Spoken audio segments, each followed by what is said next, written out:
পুতিনের পর এবার জেলেনস্কির সঙ্গে ট্রাম্পের ফোন আলাপ। আগের তিক্ত অভিজ্ঞতা ভুলে আলোচনা ফলপ্রসূ হওয়ার দাবি মার্কিন প্রেসিডেন্টের।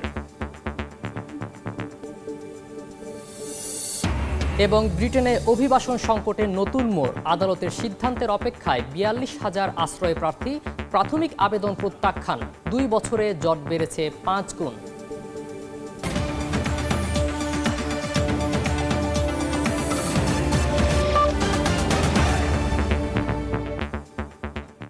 আন্তর্জাতিক সময়ের সঙ্গে আছি আমি সাখাওয়াত হোসেন শাহ। যুদ্ধ বন্ধের প্রতিশ্রুতি দিয়েও গাজাবাসীর পিঠে ছুরি মারে ট্রাম্প প্রশাসন। শুধু ওয়াশিংটনই নয়, গাজার ভালো চায় না খোদ মুসলিম দেশগুলো।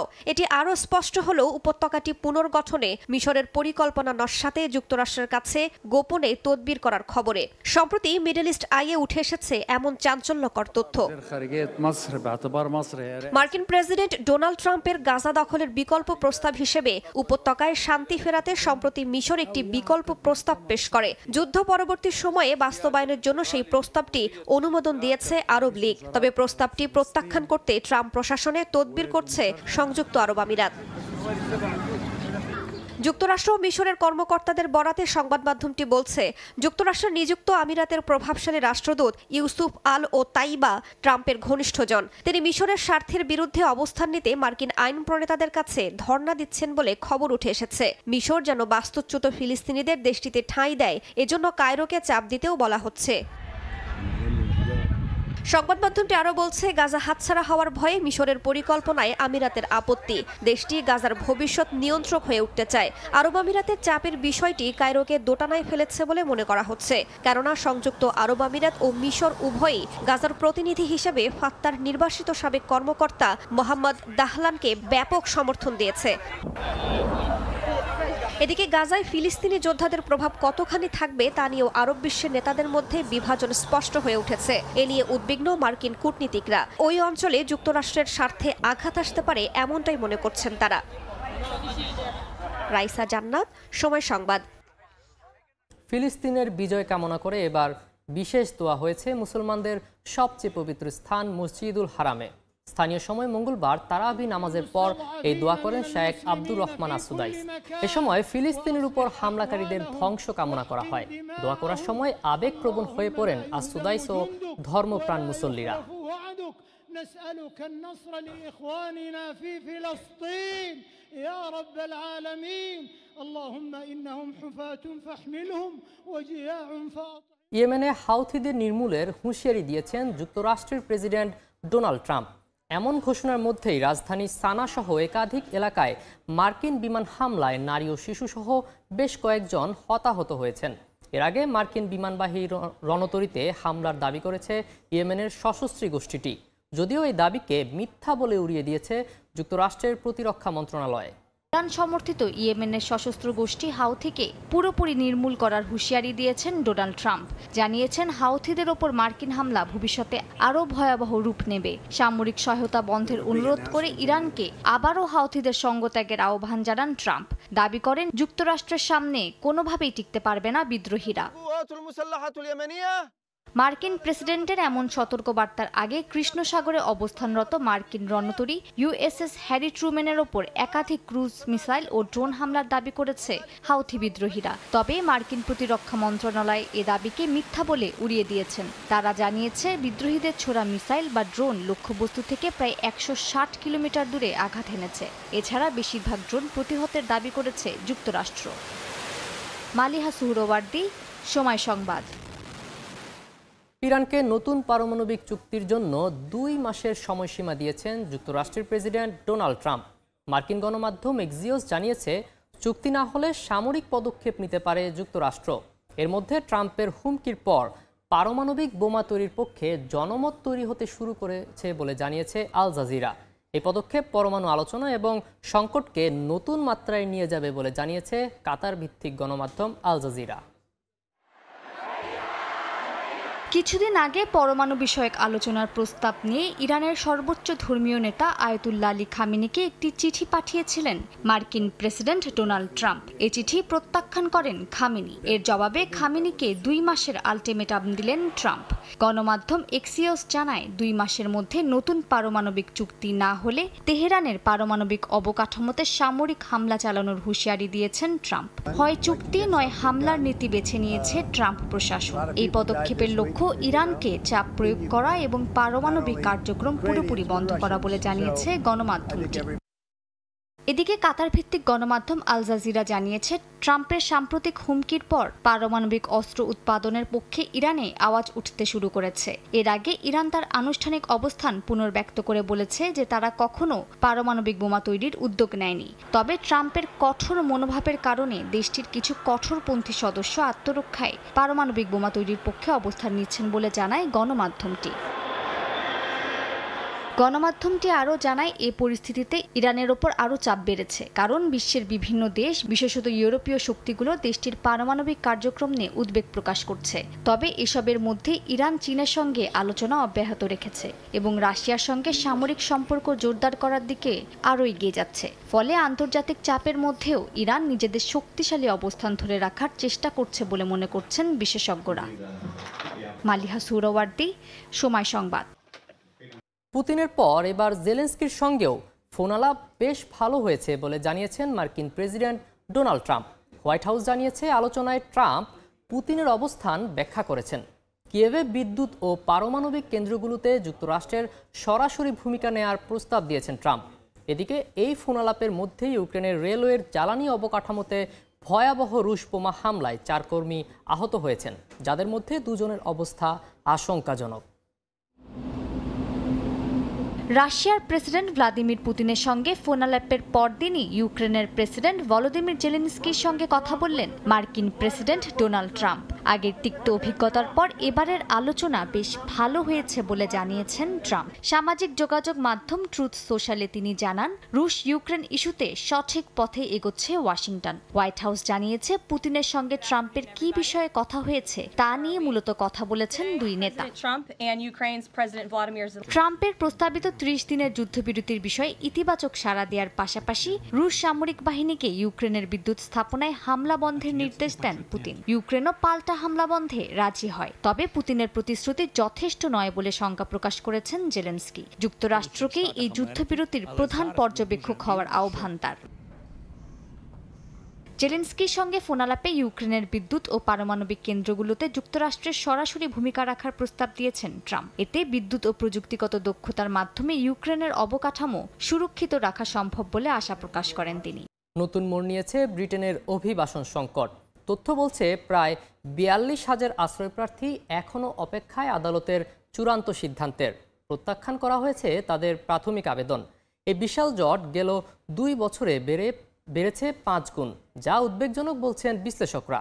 লন্ডন থেকে বিস্তারিত শোয়েব কবিরের রিপোর্টে। যুক্তরাজ্য সরকারের কাছে আশ্রয়ের আবেদন করে প্রায় 42,000 আশ্রয় প্রার্থীর আবেদন আদালতের চূড়ান্ত সিদ্ধান্তের অপেক্ষায়। সামনের দিনে কি হবে এমন ভাবনায় বাড়ছে উদ্বেগ। বিশ্বের বিভিন্ন দেশ থেকে বৈধ ও অবৈধভাবে প্রবেশ করে ব্রিটিশ সরকারের আশ্রয় চাওয়া মানুষগুলো জানে না কখন পাবেন মামলার রায়। বিশ্লেষকরা বলছেন প্রাতিষ্ঠানিক অব্যবস্থাপনার কারণেই এমন সংকট। অ্যাসাইলাম সিস্টেমটা নিয়ে আমাদের সরকারের একটা স্থবির অবস্থা বিরাজ করছে, যেটা অনেকের মধ্যে ফ্রাস্ট্রেশন কাজ করছে। এর কারণ হচ্ছে গিয়ে এটাকে সিস্টেমেটিক্যালি ডিল করা হচ্ছে না। যেটা এই পলিটিক্যাল পার্টি যে বিরোধী দলে থাকা অবস্থায় যেরকম ফানুস উড়িয়ে দিয়েছিল যে will do this that X Y Z, আসলে ফান্ডিং এবং ইনভেস্টমেন্ট দুইটা মিলিয়ে ক্যালকুলেট করতে হবে। মানবাধিকার সংগঠনগুলো বলছে আবেদন দ্রুত নিষ্পত্তি করতে আদালতে অতিরিক্ত সেশন চালু করা যেতে পারে। ন্যায় বিচার ও মানবিক দৃষ্টিতে সিদ্ধান্ত নেওয়ার পরামর্শ তাদের। ন্যায় বিচার দ্রুত হওয়া দরকার আছে। আপিল করে অনেকেই থাকার সুযোগ পাচ্ছে। অনেকের আপিল অ্যালাও হয়, অনেকের আপিল হয়তো অ্যালাও হয় না। সেটা একটা ভালো, যাকে রিফিউজ করলো দ্রুত সিদ্ধান্ত দিল, দ্রুত তাকে আবার আপিলের সুযোগ দিয়ে দিল। এবং সেটা যদি আবার ব্যাকলগ না হয়, সেটা অবশ্য সিস্টেম তারা যদি করতে পারে এটা ভালো। দেশটির বিভিন্ন হোটেলে আশ্রয় নিয়ে থাকছেন প্রায় 40,000 শরণার্থী। তাদের জন্য বিপুল অর্থ খরচ হচ্ছে সরকারের। সরকারি পরিসংখ্যান মতে 2024 সালে যুক্তরাজ্যে আশ্রয় প্রার্থীর 42% এশিয়ান দেশের নাগরিক, যাদের মধ্যে বাংলাদেশি সংখ্যা 7,225। প্রশ্ন থেকে যাচ্ছে, আশ্রয় প্রার্থীদের এমন মানবতার জীবন কবে অবসান হবে? একই সাথে ব্রিটেন কবে এই সংকট থেকে মুক্তি পাবে? শোয়েব কবির, সময় সংবাদ, লন্ডন। ইস্তাম্বুলের মেয়র ও প্রেসিডেন্ট এরদোয়ানের প্রধান বিরোধী একরেম ইমামোগলুকে গ্রেফতার করায় বিক্ষোভে উত্তাল দেশটি। বিরোধী দল রিপাবলিকান পিপলস পার্টি আটকের নিন্দা জানিয়ে একে তাদের পরবর্তী প্রেসিডেন্টের বিরুদ্ধে অভ্যুত্থান চেষ্টা আখ্যা দিয়েছে। ইমামোগলুর বিরুদ্ধে ঘুষ লেনদেন, টেন্ডার জালিয়াতি সহ অপরাধমূলক সংগঠনের নেতৃত্ব দেওয়ার অভিযোগও রয়েছে বলে জানিয়েছে বার্তা সংস্থা রয়টার্স। রাস্তাঘাট যেন পরিণত হয়েছে জনসমুদ্রে। সবার একই ভাষ্য, অন্যায়ভাবে ও মিথ্যা অভিযোগে আটক করা হয়েছে মেয়রকে। তুরস্কের প্রেসিডেন্ট এরদোয়ানের প্রধান বিরোধী একরেম ইমামোগলুকে আটকের পর এমন চিত্রই দেখা যায় রাজধানী ইস্তাম্বুলের রাস্তায়। একই চিত্র দেখা গেছে আঙ্কারার রাস্তায়ও। সেখানে বিক্ষোভ ও প্রতিবাদ করে বিরোধী দল রিপাবলিকান পিপলস পার্টি। তারা আটকের নিন্দা জানিয়ে পরবর্তী প্রেসিডেন্টের বিরুদ্ধে অভ্যুত্থান চেষ্টা আখ্যা দিয়েছে। আর কয়েকদিনের মধ্যেই 2 দশকের বেশি সময় ধরে তুরস্ক শাসন করে আসা এরদোয়ানের প্রতিদ্বন্দ্বী হিসেবে ইমামোগলুর নাম ঘোষণা করতে যাচ্ছিল দলটি। এর আগে স্থানীয় সময় বুধবার সকালে অভিযান চালিয়ে নিজ বাড়ি থেকে একরেম ইমামোগলুকে আটক করা হয়। বার্তা সংস্থা রয়টার্স জানায়, এরদোয়ানের কট্টর সমালোচক ইমামোগলুকে অপরাধ সংগঠনের নেতা, ঘুষ গ্রহণ, টেন্ডার প্রতারণা এবং সন্ত্রাসী সংগঠনের সহায়তার অভিযোগে আটক করা হয়েছে। তার নামে বিভিন্ন মামলা থাকায় 7 বছরেরও বেশি কারাদণ্ড এবং রাজনৈতিক নিষেধাজ্ঞা আরোপের সম্ভাবনা রয়েছে বলে মনে করছেন সংশ্লিষ্টরা। ইমামোগলুকে আটকের পর শহরে 4 দিনের জন্য সব ধরনের সভা সমাবেশে নিষেধাজ্ঞা দিয়েছে ইস্তাম্বুলের গভর্নরের কার্যালয়ে। 2 দফা ইস্তাম্বুলের মেয়রের পদে থাকা ইমামোগলুর জনপ্রিয়তা ভবিষ্যতের যে কোনো নির্বাচনে তার ভালো ফলের আভাস দিচ্ছিল। আর এ কারণেই তাকে আটক করা হতে পারে বলে অভিযোগ সমালোচকদের। পরে সামাজিক যোগাযোগ মাধ্যমে এক্সে দেয়া এক ভিডিও বার্তায় এ রাজনীতিক বলেন, তিনি তো হাল ছাড়ছেনই না, বরং চাপের মুখেও থাকবেন অটল। আটকের একদিন আগে ইস্তাম্বুল বিশ্ববিদ্যালয় ইমামোগলুর ডিগ্রি বাতিল করেছিল। এই সিদ্ধান্ত বহাল থাকলেও এই রাজনীতিক প্রেসিডেন্ট নির্বাচনে অংশ নিতে পারবেন। 2028 সালে দেশটিতে পরবর্তী প্রেসিডেন্ট নির্বাচন হওয়ার কথা। বর্তমান সংবিধান অনুযায়ী এরদোয়ানের ওই নির্বাচন করতে পারার কথা নয়। তবে নিজেকে ক্ষমতায় রাখতে চাইলে তিনি আগাম নির্বাচনও ডেকে বসতে পারেন। নাদিম মারজান, সময় সংবাদ। কয়েক ঘন্টা অচলাবস্থার পর যুক্তরাষ্ট্রের ভার্জিনিয়ায় সিআইএ সদর দফতরের সামনে থেকে সন্দেহভাজন একজনকে আটক করেছে পুলিশ। ফেয়ারফ্যাক্স কাউন্টি পুলিশের তথ্য অনুযায়ী স্থানীয় সময় বুধবার ভার্জিনিয়ার ম্যাকলিন এলাকায় সিআইএ সদর দফতরের বাইরে সশস্ত্র অবস্থান নেন ওই ব্যক্তি। পরিস্থিতি জটিল হয়ে ওঠায় ঘটনাস্থলে মোতায়েন করা হয় সোয়াট টিম সহ বিভিন্ন আইনশৃঙ্খলা রক্ষাকারী বাহিনী। ঘটনাস্থলের আশপাশের 3টি স্কুলের নিরাপত্তা জোরদার করা হয়। বন্ধ করে দেওয়া হয় ডলি মেডিসন সড়কের একাংশ। তবে স্থানীয় সময় বিকেল 3:30টার দিকে সন্দেহভাজন ব্যক্তি আত্মসমর্পণ করলে রাস্তাগুলো খুলে দেওয়া হয়। আন্তর্জাতিক সময় আরও থাকছে। অস্ট্রেলিয়ায় এডিলেডে সমুদ্রে বিষাক্ত ফেনায় অসুস্থ স্থানীয়রা, বন্ধ শিক্ষা প্রতিষ্ঠান। জলবায়ু পরিবর্তনের বিরূপ প্রভাব ধারণা বিশ্লেষকদের। যুক্তরাষ্ট্রের লাস ভেগাসে টেসলার একটি বিক্রয় কেন্দ্রে আক্রমণ চালিয়েছে দুর্বৃত্তরা। অন্তত 5টি গাড়ি ক্ষতিগ্রস্ত হয়েছে বলে জানা গেছে। দেশটিতে চলমান টেসলা বিরোধী তৎপরতার অংশ হিসেবে এই হামলা চালানো হয়েছে বলে ধারণা স্থানীয় পুলিশের। স্থানীয় সময় মঙ্গলবার যুক্তরাষ্ট্রের লাস ভেগাসে টেসলার একটি বিক্রয় কেন্দ্রে আক্রমণ করে দুর্বৃত্তরা। মোলোটভ ককটেল নিক্ষেপ করে হামলাকারীরা। এতে আগুন লেগে ক্ষতিগ্রস্ত হয় অন্তত 5টি গাড়ি। এর মধ্যে 2টি গাড়ি পুরোপুরি ছাই হয়ে গেছে। পুলিশ জানায়, আক্রমণের পর রেসিস্ট শব্দটি শোরুমের দরজায় স্প্রে করে সন্দেহভাজন একজনকে পালিয়ে যেতে দেখে স্থানীয়রা। এ ঘটনায় এখনো কাউকে গ্রেফতার করেনি পুলিশ। দ্বিতীয় মেয়াদে ক্ষমতা গ্রহণের পর একের পর এক বিতর্কিত সিদ্ধান্তে ট্রাম্পের বিরুদ্ধে ক্ষোভের দানা বাঁধছে মার্কিনদের মাঝে। অনেকের মতে এসবের পেছনে কলকাঠি নাড়ছেন মার্কিন ধনকুবের ইলন মাস্ক। আর তাই মাস্কের বিরুদ্ধেও ক্ষুব্ধ হয়ে ওঠে দেশটির জনগণ। শুরু হয় টেসলা বর্জন আন্দোলন। মাস্কের পক্ষে সাফাই গেয়ে নিজে টেসলার নতুন মডেলের একটি গাড়ি কেনার ঘোষণা দেন প্রেসিডেন্ট ট্রাম্প। সেই সঙ্গে টেসলার বিরুদ্ধে যে কোনো ধরনের কর্মকাণ্ড সন্ত্রাসী তৎপরতা ও শাস্তিযোগ্য অপরাধ হিসেবে গণ্য হবে বলে ঘোষণা দেন মার্কিন অ্যাটর্নি জেনারেল। তবে এত কিছুর পরও থামানো যায়নি টেসলা বিরোধী তৎপরতা। গেল সপ্তাহে কানসাসে টেসলার বিক্রয় কেন্দ্রে হামলা চালিয়ে নষ্ট করা হয় 2টি সাইবার ট্রাঙ্ক। আর তারপর লাস ভেগাসের এই হামলাকেও মাস্কের রাজনৈতিক কর্মকাণ্ডের বিরুদ্ধে ক্ষোভের অংশ হিসেবেই দেখছেন বিশ্লেষকরা। আমিরুল ইসলাম আলিফ, সময় সংবাদ। অস্ট্রেলিয়ার দক্ষিণ এডিলেডের সমুদ্র সৈকতে বিষাক্ত ঘন ফেনা দেখা দিয়েছে। সমুদ্রে নেমে অসুস্থ হয়ে পড়ছে স্থানীয় বাসিন্দারা। হাজারো মৃত সামুদ্রিক প্রাণী ভেসে আসছে। অনির্দিষ্টকালের জন্য বন্ধ ঘোষণা করা হয়েছে বেশ কয়েকটি জনপ্রিয় সৈকত। অস্ট্রেলিয়া থেকে SM আমিনুল রুবেলের রিপোর্ট। ভারত মহাসাগরের কোল ঘেঁষে দক্ষিণ অস্ট্রেলিয়ার একাধিক সমুদ্র সৈকতে রহস্যজনক বিষাক্ত ফেনায় অসংখ্য সামুদ্রিক প্রাণী মারা গেছে। সাউথ অস্ট্রেলিয়া অঙ্গরাজ্যের রাজধানী অ্যাডিলেড থেকে 85 কিলোমিটার দক্ষিণে ওয়েট পিঙ্গা, পার্সন্স সহ বেশ কয়েকটি সৈকত গেল কিছুদিনে হলুদ রঙের ঘন ফেনায় ঢেকে যায়। এতে গভীর সমুদ্র থেকে ভেসে আসে অসংখ্য মরা মাছ সহ নানান প্রজাতির সামুদ্রিক প্রাণী। সার্ফিং করতে আসা পর্যটকদের জন্য এই অঞ্চল অত্যন্ত জনপ্রিয়। এখন পর্যন্ত সমুদ্রে নেমে শতাধিক ব্যক্তি অসুস্থ হয়েছেন। সমুদ্রে নেমে বিষাক্ত ঘন ফেনায় ভিজে অনেকেই ঝাপসা দৃষ্টি, চোখ চুলকানো, জ্বর, কাশি ও শ্বাসকষ্ট নিয়ে চিকিৎসা গ্রহণ করছেন। স্থানীয় স্বাস্থ্য কর্তৃপক্ষ নাগরিকদের নিরাপত্তায় অনির্দিষ্টকালের জন্য জনপ্রিয় সমুদ্র সৈকতগুলি বন্ধ ঘোষণা করেছে। গবেষণা ও পরীক্ষার জন্য বিষাক্ত ফেনার নমুনা অ্যাডিলেডে নিয়েছে কর্তৃপক্ষ। বিশেষজ্ঞদের মতে গরম তাপমাত্রা, স্থির জলরাশি আর চলমান সামুদ্রিক তাপপ্রবাহের কারণে গভীর সমুদ্রে এ ফেনার সৃষ্টি হতে পারে। এ ধরনের পরিবেশ বিপর্যয় এর আগে দেখেনি এ এলাকার বাসিন্দারা। SM আমিনুল রুবেল, সময় সংবাদ, অস্ট্রেলিয়া। 2024 সালে বিশ্বের তাপমাত্রা নতুন রেকর্ড গড়েছে। ক্রমবর্ধমান গ্রিনহাউস গ্যাস নিঃসরণ ও বৈশ্বিক উষ্ণায়নের কারণে সমুদ্রপৃষ্ঠের উচ্চতা বৃদ্ধি ও বরফ গলার হার দ্রুততর হচ্ছে বলে সতর্ক করেছে জাতিসংঘের আবহাওয়া সংস্থা। প্রয়োজনীয় ব্যবস্থা গ্রহণ না করলে পরিস্থিতি আরও ভয়াবহ হতে পারে বলে মত বিশেষজ্ঞদের।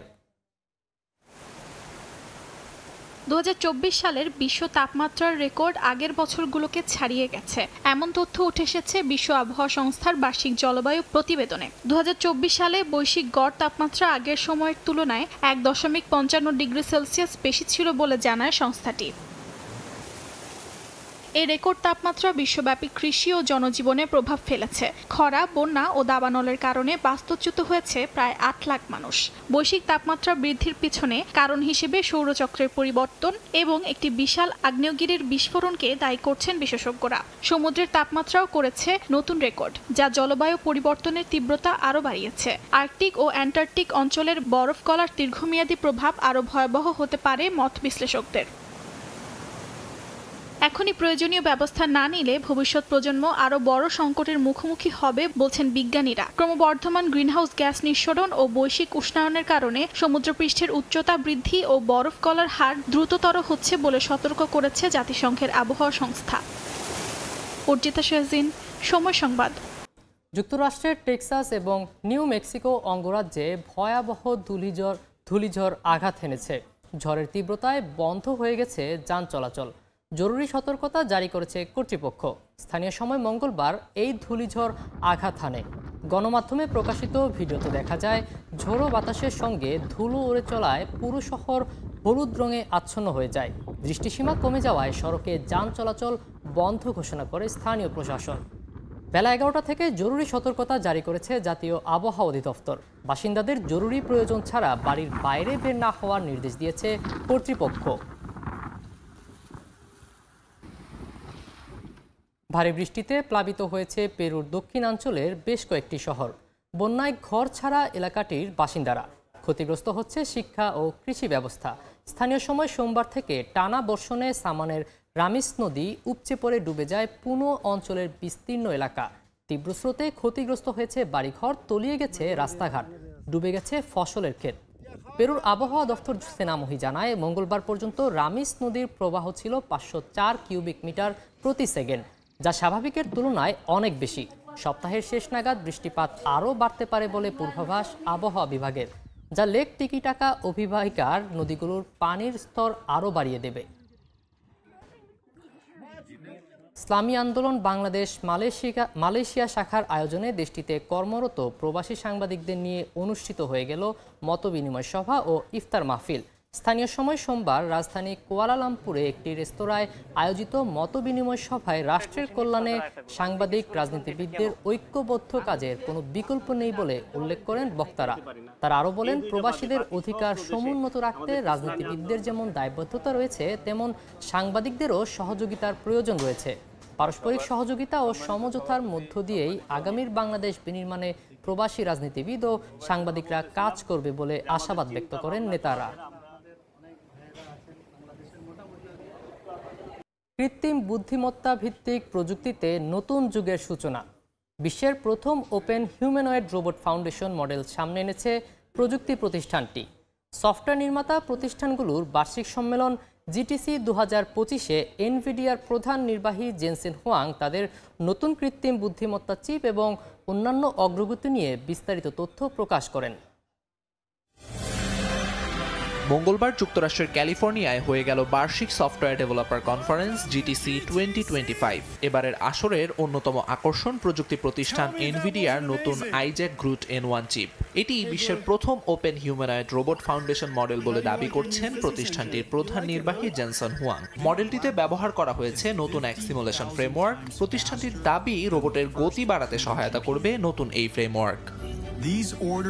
রোবোটিক্সকে আরও উন্নত করতে এনভিডিয়া, গুগল ডিপ মাইন্ড ও ডিজনি রিসার্চ একসঙ্গে নিয়ে এসেছে একটি ওপেন সোর্স ফিজিক্স ইঞ্জিন।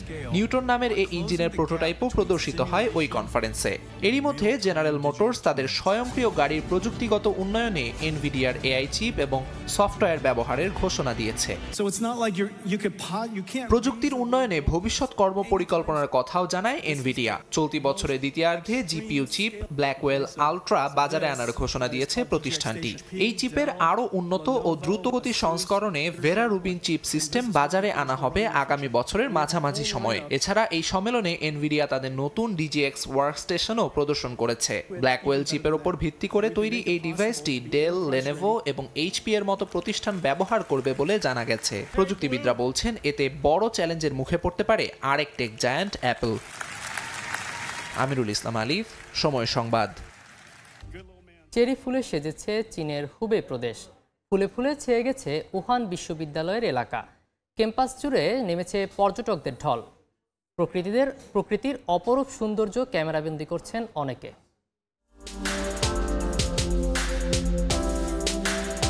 নীলাভ আকাশের নিচে হালকা গোলাপি সৌন্দর্যের মেলা। চীনের হুবেই প্রদেশের উহান শহর পরিণত হয়েছে বসন্তের চেরি ব্লসমের স্বর্গে। হাজারো পর্যটক শহরটিতে ছুটে আসছেন এই মোহনীয় দৃশ্য উপভোগ করতে। উহানে রয়েছে 5 লাখের বেশি চেরি গাছ। এর মধ্যে উহান বিশ্ববিদ্যালয় যেন এই সৌন্দর্যের কেন্দ্রবিন্দু। 132 বছরের পুরনো এই বিশ্ববিদ্যালয়ের ক্যাম্পাস জুড়ে ছড়িয়ে আছে প্রায় 1000 চেরি গাছ। সবুজ পাহাড় এবং গোলাপি ফুলের আভা মুগ্ধ করছে শিক্ষার্থী ও দর্শনার্থীদের। শহর জুড়ে পর্যটকদের সুবিধার্থে চালু হয়েছে বিশেষ cherry blossom line bus service, যা দর্শনার্থীদের শহরের প্রধান আকর্ষণগুলো ঘুরে দেখতে সহায়তা করে। শুধু তাই নয়, উহানের বাস, সাবওয়ে ও ট্যাক্সিতেও বসন্তের ছোঁয়ার দেখা মেলে। হালকা গোলাপি সাজে সজ্জিত পরিবহনগুলো যেন স্বাগত জানাচ্ছে দর্শনার্থীদের। চেরি ফুলের ঋতু স্বল্পস্থায়ী, তবে সৌন্দর্য মনে গেঁথে থাকে দীর্ঘদিন। উহানের এই স্বপ্নীল দৃশ্যের সাক্ষী হতে ভিড় বাড়ে পর্যটকদের। এখন বসন্তে চেরি ফুলের জন্য পর্যটকদের প্রথম পছন্দ এই শহরটি। অর্জিতা শোয়েজিন, সময় সংবাদ। আন্তর্জাতিক সময়ের শীর্ষ সংবাদগুলো জানিয়ে দিচ্ছি আরেকবার। পুতিনের পর এবার জেলেনস্কির সঙ্গে ট্রাম্পের ফোনালাপ। আগের তিক্ত অভিজ্ঞতা ভুলে আলোচনা ফলপ্রসূ হওয়ার দাবি মার্কিন প্রেসিডেন্টের।